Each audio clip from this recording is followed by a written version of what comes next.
If you're struggling taking your range game to the golf course, it might well be that you're struggling with your swing thoughts.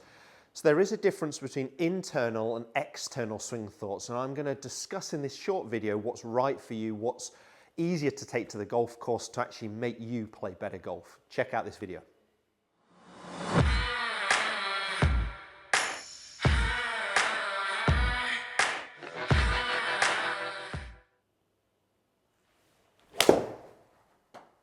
So really felt like I lifted the ball very, very cleanly. Welcome back to the TruGolf Academy. You've joined me, Jon Watts, today in my indoor studio, and today's video is going to be about swing thoughts. So it might not sound the most interesting topic, but this could really help your game and take your range swing to the golf course. We're going to be talking about internal, external, what's right for you. If you haven't already and you do find my videos useful, please hit the thumbs up, share it with as many golfers as you can, but most importantly, do subscribe to make sure you never miss any more content, at least 2 instructional videos a week. What we're going to discuss, as I mentioned there, is internal to external. So an internal swing thought is you focusing on a body position. So you might be focusing on an elbow, a wrist, a hand. My elbow needs to do this, my hip needs to do that, my whatever. An external swing thought is something outside of our body, what the club's doing, how the club approaches the golf ball. And research shows that the external swing thoughts are easier to take to the golf course, so will generally help our performance. And it's not that we couldn't play good golf with an internal swing thought, but a lot of golfers get too caught up in it. And just while I'm on the subject of swing thoughts, what's right for you, what, numbers, that kind of thing. The thought is that two swing thoughts as a max is about the right kind of number. Sometimes having nothing in your head can be detrimental because you're actually, you're thinking, oh, you're trying not to think, but as you're hitting the golf shot, negative stuff is popping up into your head. So filling your head actually with 1 or 2 positive swing thoughts can really help our performance. But it's been shown, as I said there, that external swing thoughts could help us more on the golf course. So what we've got to be is quite creative. How can we take what we've been drilling in on the range, which might well be an internal point, to the golf course as an external thought? So that's the little bit that's going to take some thinking at home for you, because I can't do this video relevant for everybody because it depends what your fault is, what you're working on. But let's say, because this is something I struggle with, I tend to hit down on the golf ball too much. So my angle of attack's too steep, I deloft the golf club too much, I flight it a little bit too low.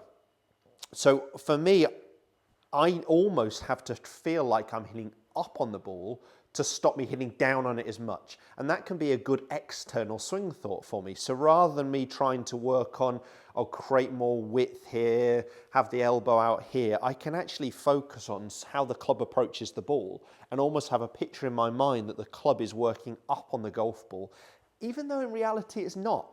I know that when I feel like I'm hitting up on it, I'm still hitting down on it by about 3 degrees. But if I don't think of anything, I'm hitting down on it by 6 or 7, and I deloft the golf club too much, and my flight gets a little inconsistent. So you've got to be a bit creative.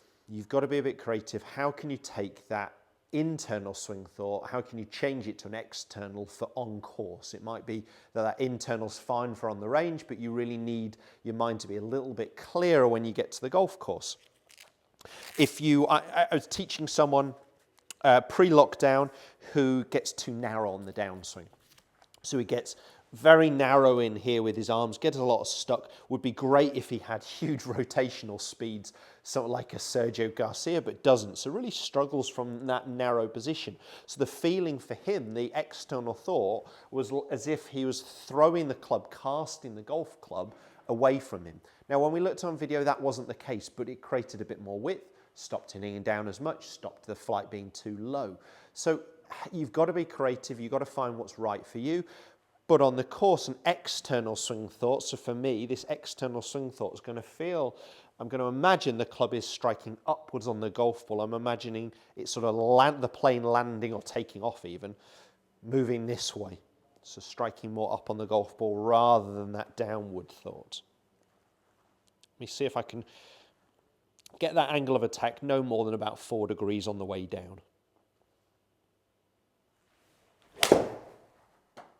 So really felt like I lifted the ball very, very cleanly.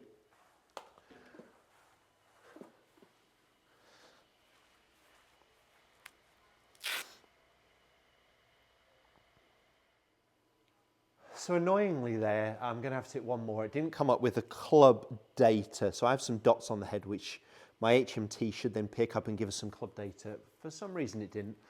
So I'm going to hit one more to see if we can look at the angle of attack. But I know that I don't get that launch angle if I'm striking way down on it. So it was 17.7 degrees, nearly an 18-degree launch angle, which is great for me with a 6-iron. I'm in trouble when I start launching the ball downs at 13s, 14s, no higher than 15. If I can get that launch angle 16, 17, 18, I know that my angle of attack's a lot better.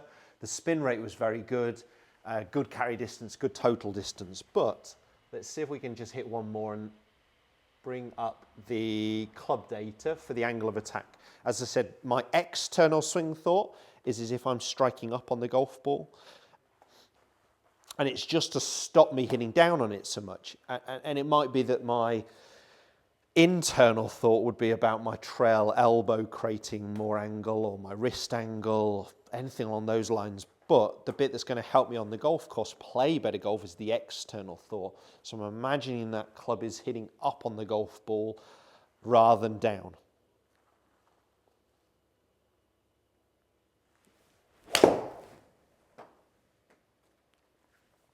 Again, felt great. I'm hoping I get the club data.